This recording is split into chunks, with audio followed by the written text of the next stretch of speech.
Welcome to another exciting episode of Musa and Show. Here is what we have today. Sanibona, yazi udaba lwephalaphala libukeka ludaba olungeke luze liphele manje. Sizokhumbula ukuthi ey'nyangeni ezedlule i-IPID makufuneka ikhiphe i-report mayelana nekutholile odabeni lwephalaphala yakhetha ukuthi i-report le yenze i-classified as top secret, okusho ukuthi thina njengamalungu omphakathi asena-access yokuthi siyithole le information enjalo. Kanti yayingaqali ne-CR17 nayo futhi bayiclassify as top secret, okungukuthi thina asikwazi ukuthi siyi-access. I-Action SA-ke ibhala i-statement izolo, ngifisa sisibheke leso statement, kodwa singakafiki nje kwi-statement se-Action SA, kune-video engiyibonile yenza ukuthi ngigcine ngenza le video ngoba ngisibonile i-statement se-Action SA izolo. Kodwa nje into engenza ukuthi ngigcine ngenza le video le ukubona le video le nokuzwa into ezikhulunywa kuleya video. Angizi ukuyidlala yonke, sizothatha nje le ingxenye ezibalekile nalezi ezirelevant kule video le, kodwa into ekhulunywa lapha ibaleke ngendlela eyisimanga. I'm a director at a forensic practice in Umhlanga Rocks.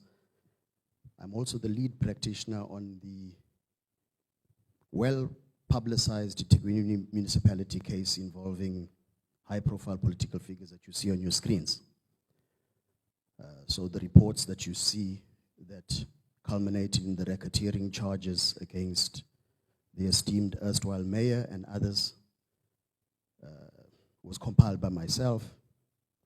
I played the role in supporting and assisting the DPCI and the NPCI and the NPA in the asset forfeiture processes in that matter and several other matters of national interest. By way of introduction, I hope that lets you understand why he says I'm a wanted man. KZN is the assassination capital of the country. It ought not to be so. The main driver of many of the assassinations is directed against persons that speak out against corruption or those that actually play integral roles in combating it.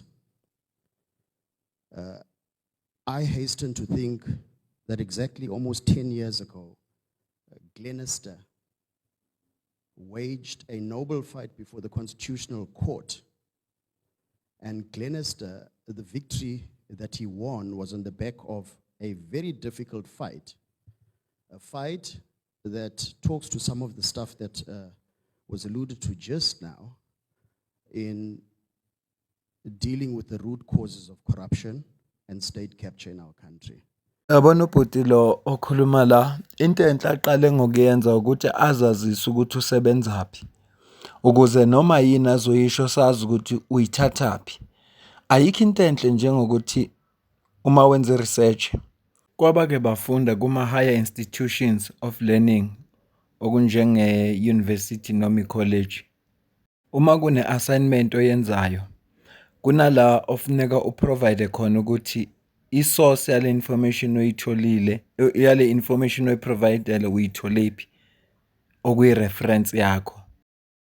Ukuze sikwazi ukuthi nathi siyozibhekela kwi-source lo wena osuke uthole kwi-information. Kodwa manje kuyonke into azoyikhuluma usekuvezile ukuthi usebenza kwi-forensic. Siyabazi-ke abe-forensic ukuthi laba abacubungula ubufakazi.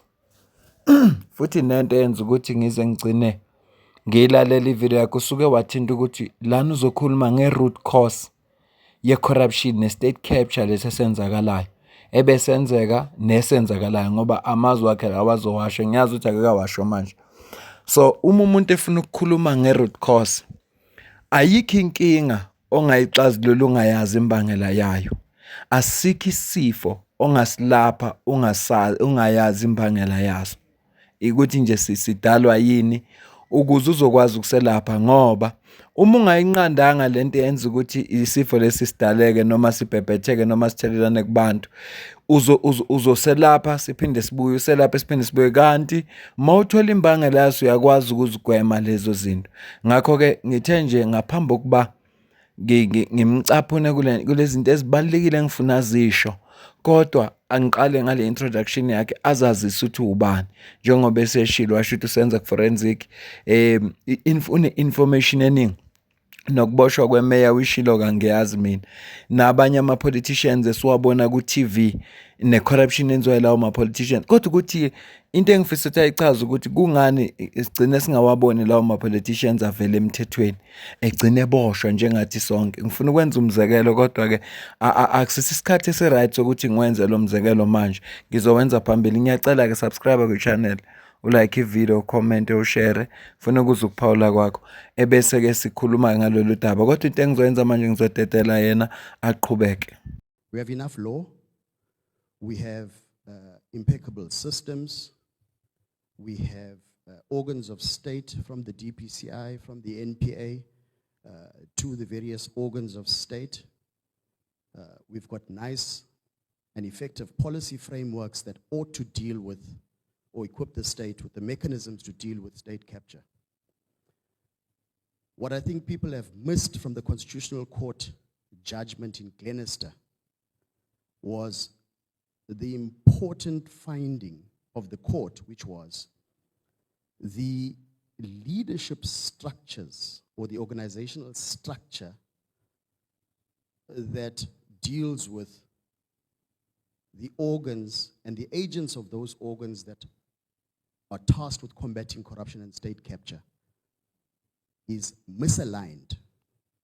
It's misaligned because, and this is not just my view, it's the view of the entire Constitutional Court judges 10 years ago.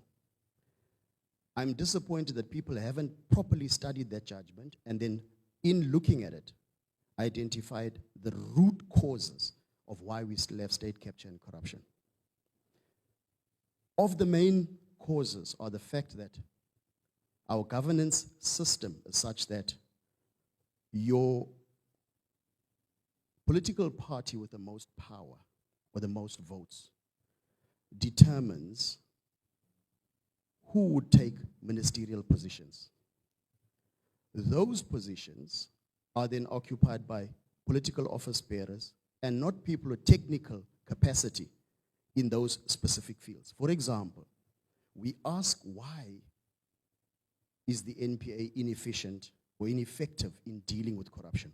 Why is there a unit like the DPCI, the Hawks, who are primarily tasked with dealing with organized crime and corruption, not effective?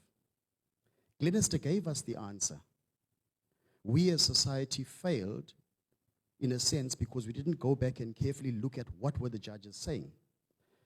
Imperative in the decision is the fact that the judges said, if we accept that political leaders appoint ministers, then it must be equally accepted that those ministers are aligned to political parties with political ideologies. And if they then appoint DGs and DDGs or heads of those departments, it is more likely and possible and probable that those heads will find it difficult to make independent decisions. Yabona ngeke ngazizwe izinto zikhulunywa kodwa leshiwe lo bhuti la uthi kune judgment eyaphuma 10 years ago. I-judgment yakhona emalana necala elesikhathi kwakuhlakaza iScorpion. Uchaza ukuthi la kunento yashiwa amajaji lapha kuyo leyo nto leyo kukhona i-root cause e-corruption. Angichaze lento ayishoyo uthi umthetho wala eSouth Africa uthi i-political party enamavoti amaningi le kuyona esuke igovernor ngaleso sikhathi iyona enelungelo loku-appointa ama-minister. Mase eyibeka ama-minister bese kuthi iy'nhloko zalama institution njengama-Hawks, NPA na wonke lama institution afuneka alwe ne-corruption ne-organized crime kuthathwa abantu aba-aligned ne-ideology ye-political party. Uma-ke sekukhona iy'nqumo ekufuneka bazithathe ze-corruption nobugebengu kodwa lo muntu akasakwazi ukuthatha isinqumo esi-independent ngoba ekugcineni kosuku uyilunga le-political party ethize, akuthathwa abantu abafanele naba-qualified. Angeke ngenze umzekelo, uyabona nje emaphoyiseni uma ngase kuthiwa kuthathwa Lieutenant General Nhlanhla Mkhwanazi enziwe uminister wamaphoyisa. I-advantage yalokho, i-experience yakhe yobuphoyisa iyakwazi ukuthi imenze akwazi ukudila necrime kunokuthatha umuntu othembeke kwi-political party yakhe futhi ongawuqondi nomsebenzi wamaphoyisa. Yingakho-ke ethi labantu laba bathembeke kuma-political parties wabo ne-ideology yabo. So labo bantu labo ababi independent njengoba umsebenzi usuke ufuna lokho. Ile nto ayichazayo engizwe ngathi no, angiyifunde ngoba kimi ingakhela isithombe ngabona ukuthi kungani kune-report yama-Hawks eyathi iqedile uku-investigate mayelana Khumbuzo Chavena. Angimazi ukuthi uyini lapha kwi-presidency, but i-NPA ayikaze yamprosecute. Asazi noma ubufakazi obulethwe ama-Hawks abenele na, kodwa into ezinjalo zilindelekile ngoba umuntu appoint ama-minister upresident. So ama-minister funeka enze noma yini uku-impress upresident. Upresident ama-political party eyodwa naye. Nawe nje unguwe ungabekwa kulezi khundla, angikholwa ukuthi ungakwazi ukuprosecute umqashi wakho, ngoba uma kungase kwenze kube neshwa kungabi bikho ubufakazi obanele lokuthi agwetshwe noma aboshwe, into ezokwenzeka kuzoxoshwa wena. So kufuneka uvikele umsebenzi wakho. Ngaleso sikhathi-ke asisaphuma isinqumo esi-independent.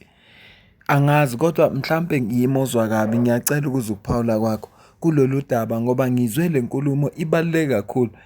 Ngicabanga umcaphuna lo bhuti, ngicabanga ukungamcaphuni, angizazi nje ngenze njani ngoba into ayishoyo zibalulekile. Kodwa ke simbambe lo bhuti sifunde istatement se-Action SA. Anthi ngisho kanje, uma njengoba phela i-channel le abanikazi bayo yini, uma ngabe kungavela abantu aba-15 kuya ku-20 abazothi cha asidlale yonke inkulumo lo bhuti, si-break it down, peace, si-break it down, ibe ne-video yayo nje khulunywa ngalezi zinto, sizokwenza lokho. Kodwa kwamanje asiyibambe, singabe sisaqhubeka naye.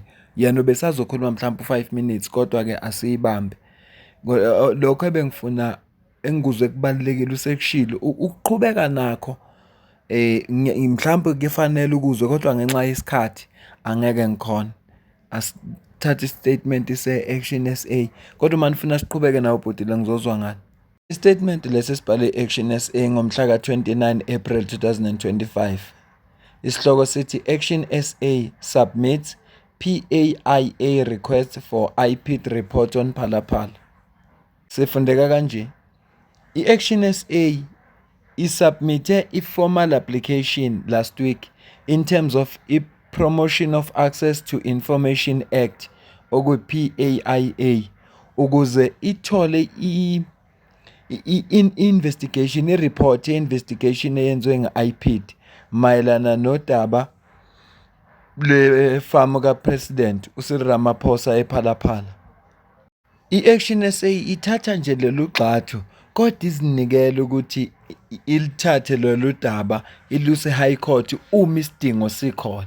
Kodwa kwamanje nje basabhalele i-Promotion of Access to Information Act ukuthi abayithole le information ayiphumele umphakathi. Kodwa uma ngabe singemeleke isicelo sabo bazodlulela eHigh Court. Bathi-ke lokhu kuvela emveni kokuba uMinister wamaphoyisa uSenzo Mchunu describe le report as top secret. Wayesazisa umphakathi ukuthi le report le angeke amalungu omphakathi ayazi. Section 3 in bracket 4 when minimum information security standard okuyi-MIS ithi nazi igaba ezilandelayo ezingenza ukuthi udaba classify as top secret. Number 1, uma leyo nto leyo ingasisusa impi. Uma nje lo reporting umphumela lo reporting ngasusa impi. Number 2, uma lolo daba lelo lingenza ukuthi ukuxhumana phakathi kungabe bikho ubudlelwane phakathi kwama-states, lolo daba ke liya classify as top secret. Okwesi-3 ithi uma udaba lelo lungadamage noma lunqamule ubudlelwano obukhona phakathi kwama-institutions amabili. Uma nje lolo daba lingase damage seriously ubudlelwano phakathi kwama-institutions amabili, lolo daba liyathathwa liclassifye as i-top secret. Okwesi-4, lingaphazamisa uku-execute-wa kahle noma ukuthi yalo information leyo ukuthi execute kahle, noma-ke kukhona ama-planning enziwayo ngayo noma kuney'nhlelo ngayo. Yilezo y'gaba nje eziwu-4 abathi udaba uma lifola kule y'gaba eziwu-4 luya-classify as i-top secret. Bathi funeka kucaciswe kahle ukuthi i-cabinet police ingaphansi kwe-higher legislation okubala kuyo i-Promotion of Access to Information Act. Konke lokhu kungaphansi kwe-constitution yase-South Africa. Uthi-ke kubuhlungu lokhu ukuthi i-South Africa lokhu okwenzakalayo kuyayiphinda ngoba uminister wamaphoyisa okwesibili uvela njengomuntu o-abuse umthetho ngoba evikela upresident. Nangesikhathi ama-swimming pool ayekukhulunywa ngawo avela njenge-fire protection. Le senzo sekuvikela ka-president okuyi-President Protection Unit yenza ukuthi eyayiholwa u-Major General uWally Rhodes. Futhi-ke uma kukhona uku-abuse kwamandla ngenxa ye-office, fanele leyo nto leyo ilungiswe ngoba leyo nto leyo icekela phansi ama-institution we-democracy. Bathi emveni kokuvikelwa kwe-report evikelwa u-Public Protector uKholeka Gcaleka, noma i-South African Reserve Bank iyakubeka ngokucacile ukuthi upresident waviolate imithetho elawula uku-exchangewa kwezimali. Kodwa umphakathi wase-South Africa kuze kube namhlanje awunayo i-access to information, lona ngempela odeservayo ukuthi wazi kwenzakalani. Bathi-ke ekungeneni kwayo i-Action SA eParliament ngonyaka ophelile yakucacisa lokuthi angeke ihlale nje isonga izandla iye kudaba lwephalaphala luphushelwe eceleni ngale ndlela okwenziwa ngayo manje. Bathi futhi bayabona lolu daba alivumile ama-political parties ayingxenye ye-Government of National Unity ngoba yilona lolu daba olwenza ukuthi babe ne-access noma ababambe ngalo president. Bathi-ke ukufayela kwabo le-application ne-PAIA kugcwalisa isethembiso sabo nokudimanda i-transparency from i-Grand Coalition ye-government yethu, futhi ukwenza isiqiniseko sokuthi ama-leaders wethu asebenza ngokuthembeka. Isona-ke statement lesesikhishwe i-Action SA. Kodwa ngiyacabanga ukuthi uma usuzwa le statement usuyasibona isizathu esenza ukuthi ngithi le statement lesi ngisihlanganise naleya video kade ngiyidlala. Ngicabanga ukuthi usuyasibona. Ngiyacela kuze ukuphawula kwakho ngalolu daba. Mina nawe sidibane kwivideo elandelayo. Ngiyabonga.